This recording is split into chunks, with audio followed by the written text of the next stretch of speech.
Hoje se valoriza muito a promoção pessoal, mas a Bíblia mostra um caminho diferente.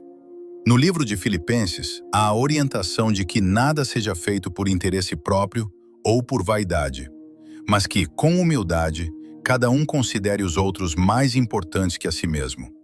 Humildade, segundo a Bíblia, não é se sentir inferior. É reconhecer que Deus está acima de tudo e que cada pessoa tem valor diante dele. No livro de João, vemos o maior exemplo. Jesus, mesmo sendo Senhor, ajoelhou-se e lavou os pés dos discípulos. Ele mostrou que no reino de Deus, ser grande é servir. No livro de Tiago, há a promessa de que quem se humilha diante de Deus será exaltado por ele. Por isso, humildade não é fraqueza. É força com domínio próprio. É escolher colocar a vontade de Deus em primeiro lugar e tratar as pessoas com respeito. Na prática, é ouvir com atenção, ajudar sem buscar reconhecimento e estar pronto para servir. A base da humildade cristã está na encarnação. O livro de Filipenses descreve que Jesus, mesmo possuindo a natureza de Deus, não se apegou a essa condição. Ele esvaziou-se a si mesmo e assumiu a forma de servo, tornando-se semelhante aos homens. A humildade dele não ficou apenas no discurso. No livro de João, vemos que, sendo Senhor e Mestre, ele se levantou durante a ceia, colocou uma toalha e lavou os pés dos discípulos. Aquele gesto, reservado aos servos da casa, mostrou que a verdadeira grandeza está em servir. Mais do que isso, ele aceitou a cruz. O livro de Isaías já havia anunciado que o servo do Senhor seria desprezado e rejeitado, mas cumpriria o propósito divino. No livro de Mateus, Jesus afirma que não veio para ser servido, mas para servir e dar a sua vida em favor de muitos. Esse caminho de rebaixamento voluntário redefine nossa ideia de poder. No reino de Deus, a autoridade não é exercida para dominar, mas para cuidar. Cristo não perdeu sua glória ao se tornar servo. Ele revelou a essência do caráter de Deus. Quando olhamos para esse exemplo, entendemos que humildade não é fraqueza, é força sob controle. É ter tudo e escolher abrir mão por amor. Seguir a Jesus é trilhar esse mesmo caminho. Usar tempo, dons e recursos não para a autopromoção, mas para levantar o próximo. É decidir, todos os dias, que ser grande é estar disponível. Esse é o modelo supremo que a Escritura nos entrega. Na Bíblia, humildade começa com o reconhecimento de quem somos. O livro de Gênesis mostra que o ser humano foi formado do pó e recebeu vida pelo sopro de Deus. Isso significa que a existência é um dom, não uma conquista. O livro de Salmos declara que é Ele quem nos fez, e não nós a nós mesmos. Quando esquecemos dessa verdade, surge a ilusão da autossuficiência. Passamos a acreditar que inteligência, saúde, oportunidades e resultados vêm apenas do nosso esforço. O livro de Deuteronômio alerta para esse risco. Em tempos de prosperidade, o coração pode se esquecer de que foi o Senhor quem deu força para produzir bens. A humildade se opõe a essa mentalidade. Ela é a consciência de que sem Deus, nada podemos fazer, como ensina o livro de João. Isso não nos torna inúteis, nos torna dependentes da fonte certa. Admitir dependência não é sinal de incapacidade, é sinal de lucidez. O livro de Tiago lembra que toda boa dádiva vem do alto, do Pai das luzes. Quando entendemos isso, a gratidão substitui o orgulho. Deixamos de viver sob a pressão de sustentar tudo sozinhos e passamos a descansar no cuidado do Criador. A autossuficiência nos isola, a dependência nos conecta. A primeira gera ansiedade, a segunda gera paz. Por isso, ser humilde é abandonar a ideia de que temos controle absoluto e viver na confiança de que estamos nas mãos de quem realmente controla todas as coisas. Existe um princípio constante nas Escrituras: a humilhação precede a honra. O livro de Provérbios afirma que a humildade antecede a honra. Esse não é um atalho para reconhecimento, é um caminho de caráter. O livro de Lucas registra as palavras de Jesus: quem se exalta será humilhado, e quem se humilha será exaltado. A exaltação mencionada não é produzida pelo homem, é concedida por Deus no tempo dele. O livro de 1 Pedro aconselha a nos humilharmos debaixo da poderosa mão de Deus, para que ele nos exalte no momento oportuno. O momento oportuno é o dele, não o nosso. A humildade nos livra da pressa por aplauso. Ela nos ensina a servir em segredo, crendo que o Senhor vê o que é feito em oculto, como ensina o livro de Mateus. O livro de Salmos declara que é Deus quem dá honra. Quando deixamos de correr atrás de posição, somos livres para obedecer com integridade. A honra que vem de Deus não corrompe, porque vem acompanhada de responsabilidade e maturidade. Ela chega quando já não precisamos dela para validar quem somos. O livro de Daniel mostra homens que escolheram a fidelidade em vez da promoção, e no tempo certo foram levantados. Assim, o caminho da honra começa no chão.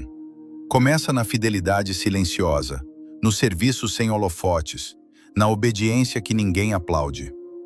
Quem escolhe esse caminho não busca o próprio brilho, mas confia que Deus honra quem anda em humildade diante dele. Ser humilde, segundo a Bíblia, é considerar os outros mais importantes que a si mesmo, como orienta o livro de Filipenses. Isso não é inferioridade, é valorização. É a disposição de enxergar dignidade no outro, independentemente de cargo, origem ou aparência.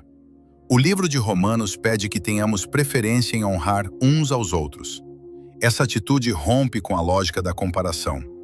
A humildade não precisa diminuir ninguém para se sentir maior. Ao contrário, ela se alegra com o êxito alheio. O livro de Tiago adverte contra o favoritismo, mostrando que tratar pessoas de modo diferente por causa de bens ou posição fere o princípio do reino.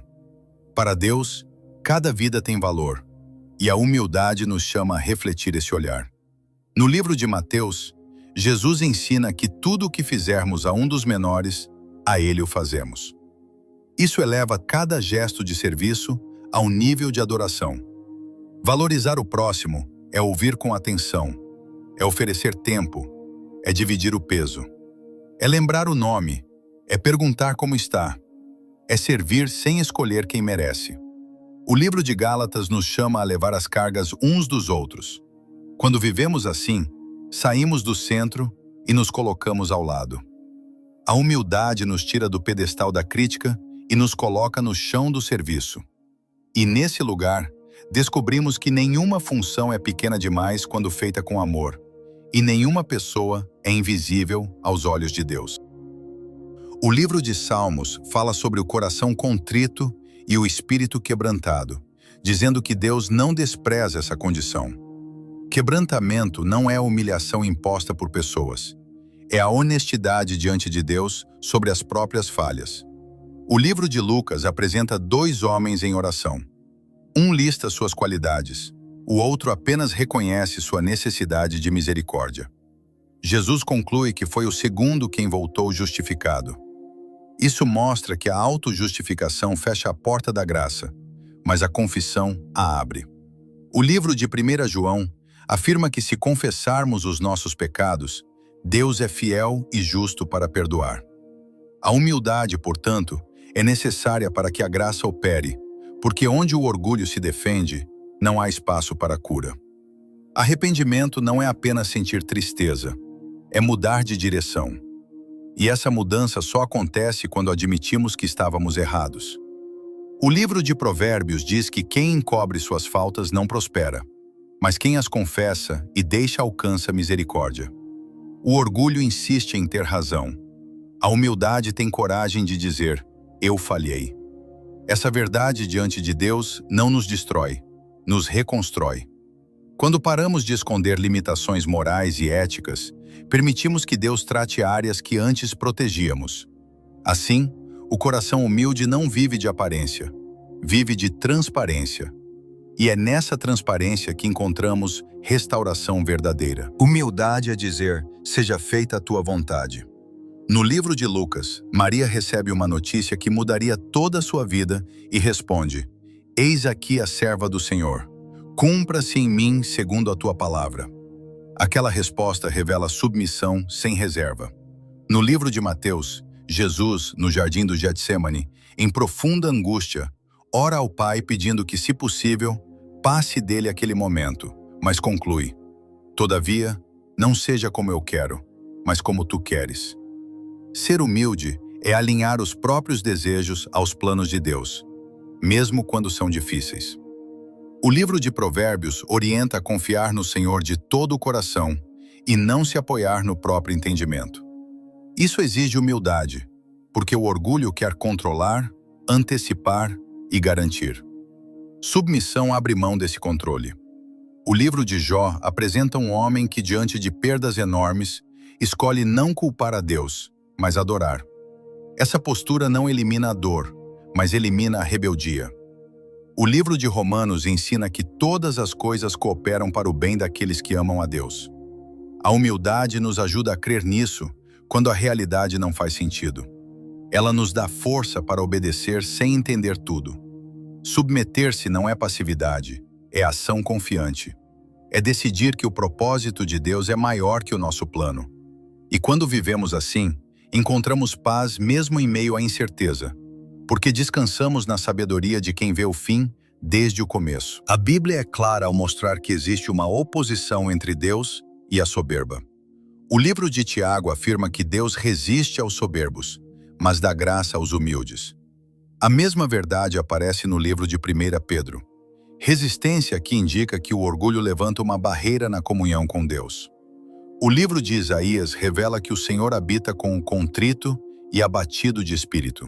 Ou seja, a proximidade com Deus não é alcançada por mérito ou força, mas atraída pela humildade. O orgulho diz: eu consigo sozinho. A humildade diz: eu preciso do Senhor. O livro de Daniel conta a história de um rei que se exaltou e precisou aprender que é o Altíssimo quem governa sobre os reinos dos homens. O livro de Provérbios ensina que antes da queda vem a altivez de espírito. Já a postura humilde atrai a benevolência divina. Isso não significa que Deus ame menos o orgulhoso, mas que o orgulho impede a pessoa de receber o que Deus deseja dar. A graça não pode ser conquistada, apenas recebida, e só recebe quem reconhece que precisa. Por isso, resistir ao orgulho é uma decisão diária. Trocar a autodefesa pela dependência, a autopromoção pela confiança. Quando fazemos isso, saímos da posição de oposição e entramos na posição de recepção. A humildade abre o coração para que a graça entre e transforme. E onde a graça entra, a vida muda de direção. O livro de Provérbios ensina que com os humildes está a sabedoria. Isso acontece porque o orgulho fecha a mente. Quem se considera sábio aos próprios olhos não aceita correção. O livro de Provérbios também diz que o caminho do tolo é reto aos seus próprios olhos, mas o que dá ouvidos ao conselho é sábio. A humildade mantém o coração ensinável. No livro de Salmos lemos que Deus guia os humildes na justiça e lhes ensina o seu caminho. Existe, portanto, uma ligação direta entre postura interior e acesso ao conhecimento. A soberba diz: eu já sei. A humildade diz: eu ainda posso aprender. O livro de Eclesiastes lembra que há tempo para falar e tempo para ouvir. O humilde reconhece a hora de silenciar e absorver. Ele não se sente diminuído quando é corrigido, porque sua segurança não está em parecer infalível, mas em ser aperfeiçoado. Essa abertura conduz à verdadeira prudência. Prudência não é apenas acumular informação, é saber usar o conhecimento com equilíbrio. E esse equilíbrio só vem quando o ego dá lugar à instrução. Cada vez que rejeitamos um conselho por orgulho, fechamos uma porta. Cada vez que admitimos que precisamos crescer, abrimos caminho para o entendimento. Por isso, a humildade é a chave que destranca a sabedoria que vem do alto e nos torna capazes de viver com discernimento. No livro de Mateus, Jesus critica práticas religiosas feitas para serem vistas pelas pessoas. Ele ensina que, ao ajudar alguém, não se deve anunciar com trombetas, mas fazer em secreto, e o Pai, que vê em secreto, recompensará. O valor do serviço não está na visibilidade, está na motivação. O livro de Gálatas nos chama a servir uns aos outros por amor. Amor não busca palco. O livro de Hebreus afirma que Deus não é injusto para se esquecer do trabalho e do amor demonstrados em seu nome. Mesmo que ninguém aplauda, ele registra. O serviço silencioso prioriza o bem comum e a caridade discreta. Age por dever e por compaixão, não para construir imagem pública. No livro de Atos, vemos a igreja primitiva repartindo com os necessitados, cuidando das viúvas, suprindo os que tinham falta. Não havia interesse em aparecer, havia interesse em amar. Essa é a essência da humildade. Fazer o que é certo porque é certo, não porque será notado. Quando servimos esperando retorno, nos tornamos dependentes da aprovação humana. Quando servimos por amor, nos tornamos livres. O livro de Colossenses ensina que tudo o que fizermos deve ser feito de coração, como para o Senhor. Isso tira o peso da comparação e coloca sentido em cada tarefa, por mais simples que pareça. A humildade nos tira do espelho e nos coloca diante da necessidade. E ali, longe dos holofotes, encontramos a alegria verdadeira, a de ser úteis no propósito de Deus. No livro de Mateus, Jesus convida: venham a mim, todos os que estão cansados e sobrecarregados, e eu lhes darei descanso. Tomem sobre vocês o meu jugo e aprendam de mim, porque sou manso e humilde de coração. Mansidão é força sob controle. É ter capacidade e escolher não usar para ferir. A humildade traz descanso porque liberta da necessidade constante de provar valor. O orgulho vive cansado. Precisa mostrar que está certo, que está no comando, que está por cima. A humildade não compete. O livro de Filipenses orienta a não andar ansiosos por coisa alguma, mas em tudo, pela oração, apresentar os pedidos a Deus. Quando entregamos, descansamos. Quando tentamos carregar tudo sozinhos, nos esgotamos. O livro de Salmos diz que no sossego e na confiança está a nossa força. A paz interior nasce quando deixamos de buscar validação externa a todo momento. Não precisamos da aprovação de todos, porque já fomos aceitos por Deus. Não precisamos vencer cada discussão, porque nossa identidade não depende de ter a última palavra. A mansidão nos torna acessíveis. A humildade nos torna leves. Vivemos em um mundo que cobra desempenho e aparência, mas o coração humilde encontra um lugar de quietude. Ali, longe da pressão de ser notado, a alma respira. E essa paz não é ausência de problemas, é presença de confiança. É saber que não precisamos sustentar o mundo, porque existe alguém que já o sustenta. E nesse descanso, aprendemos que pensar menos em nós mesmos nos faz viver melhor para Deus e para o próximo. Diante de tudo o que foi apresentado, entende-se que a humildade bíblica não é apenas um conceito. É um caminho para ser vivido a cada dia. No livro de Miqueias há a direção clara. O Senhor já mostrou o que é bom, e isso inclui andar humildemente com Deus. Andar humildemente é uma escolha que se renova pela manhã. É colocar a vontade de Deus antes da própria vontade e reconhecer o valor da vida do próximo. O livro de Colossenses orienta a se revestir de humildade. Isso mostra que a humildade é uma decisão. Ela é praticada quando existe disposição para ouvir antes de falar, para pedir perdão sem esperar que o outro faça primeiro, para ajudar sem buscar reconhecimento. No livro de Mateus, encontra-se o convite para aprender com aquele que é manso e humilde de coração. Junto com esse convite, vem a promessa de descanso para a alma. Esse descanso não vem de ter todas as respostas, mas da confiança de que não é preciso ter. Vem de entender que não há necessidade de provar valor o tempo todo, porque o valor de cada pessoa já foi estabelecido por Deus. O livro de 1 Pedro ensina a entregar a Ele toda a preocupação, porque há cuidado da parte dele. A humildade alivia o peso de manter aparências. Ela traz de volta a leveza de viver na dependência do Criador. Ao considerar essas verdades, é comum que venham à memória algumas situações. Uma conversa em que foi difícil ceder. Um momento em que o orgulho falou mais alto. Uma oportunidade de servir que passou despercebida por causa dos próprios compromissos. O livro de Tiago mostra que a sabedoria que vem do alto é pacífica, amável e cheia de misericórdia. E essa sabedoria começa com um coração humilde. Não se trata de pensar pouco de si, mas de pensar menos em si. Quando o foco sai do próprio centro, torna-se possível ver Deus com mais clareza e o próximo com mais cuidado. O livro de Filipenses convida a ter o mesmo modo de sentir que houve em Cristo Jesus. É um chamado alto, mas também um caminho que se percorre aos poucos. Hoje, a humildade pode ser expressa em atitudes simples. Um pedido de desculpas que estava sendo adiado, uma palavra de reconhecimento a quem tem sido fiel, uma oração sincera, colocando os planos nas mãos de Deus. O livro de Salmos afirma que ele está perto dos que têm o coração quebrantado. Perto, não longe. Presente para restaurar, para ensinar e para dar força. Que essa compreensão continue depois que esta mensagem terminar. Que ela acompanhe as decisões, as conversas e também os momentos de silêncio. Porque no reino de Deus, o acesso à honra passa pela porta da humildade. E ao cruzar essa porta, encontra-se a graça que restaura e fortalece.